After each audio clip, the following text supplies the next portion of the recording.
itong formula na ito na ginamit ng Pangulong Marcos para sa infrastructure projects ay nagresulta Impeachment complaint laban kay BBM ihain.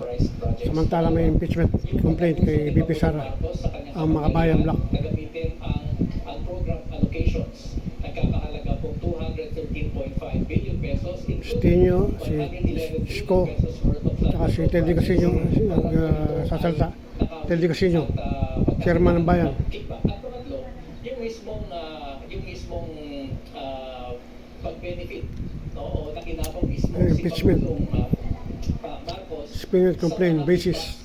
sa halagang at least 8 billion to 56 billion pesos sa loob ng 3 taon na siya ay Pangulo. So, ang Kabayan Coalition, dadalhin nila mismo rin ito sa opisina ni Speaker Boji D. Para alam din ng liderato ng Kamara, alam din ng Speaker's Office that there is such an impeachment complaint. At Teddy Casino. atasan niya ang Secretary General pagdating mo sa Lunes, Monday, ito ay i-refer na kaagad sa Committee on Justice. At kung ganun ang nangyari, lalabas mahina ang complaint na ni-refer sa committee at hindi niya binigyan ng pagkakataon. Unlike yung complaint kay Vice President Duterte, pinatagal ng Secretary General ng halos 2 buwan bago ito ay pinasa sa Speaker's Office. Okay, abangan po natin yan yung hindi welcome, yung panawagan na mag-resign ng Pangulo at papalitan ni Vice President Sara Duterte. Paano po yan? Ang dalawa. Yung impeachment complaint po ninyo, ganun nga, mangyayari. Dalawa impeachment. No? Huwag po kayo mag-alala dahil kapag natapos po yung 1-year prohibition sa impeachment ni Vice President Duterte, kami po ay magsasampa rin ng impeachment. I-verify po namin yung naisampa namin noong 1 taon na kung saan na-impeach talaga si Vice President. Si Duterte, si Siwa. Hindi natuloy dahil kay Portwit. Si Escudero. Pinatulog. Dapat umalis sa pwesto dahil Sila ang dahilan. Problema sa bayan.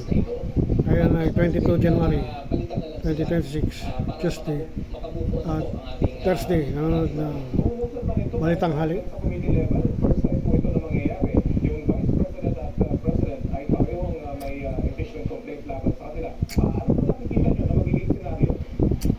Opo. Well, it will be the first time. At First time. ganun talaga. Dahil nakita naman natin kung gaano kalalim, kung gaano Gaano kalalim, systematic na pagnanakaw. It involves not only lower government officials, umaabot po ito hanggang sa tuktok. Tuktok. At ang Vice President ay Tuktok. sagot sa usapin ng Patsulong. confidential intelligence funds. Ang Presidente ay sagot sa usapin ng flood control program.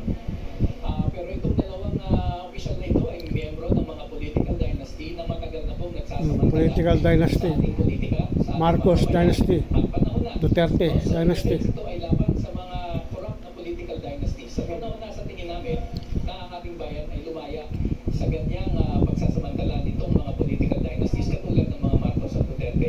Duterte, Marcos. In the House and hopefully umabot ito sa Senado at sana lang maging Ayun, 22 January 2026, Senado sa kanilang Thursday, nanonood ng Balitang Tanghali. Pangbaga yung si President Sandro Channel 7. yung chairman ng Committee on Rules at posibleng may malaking pagkas sa impeachment process.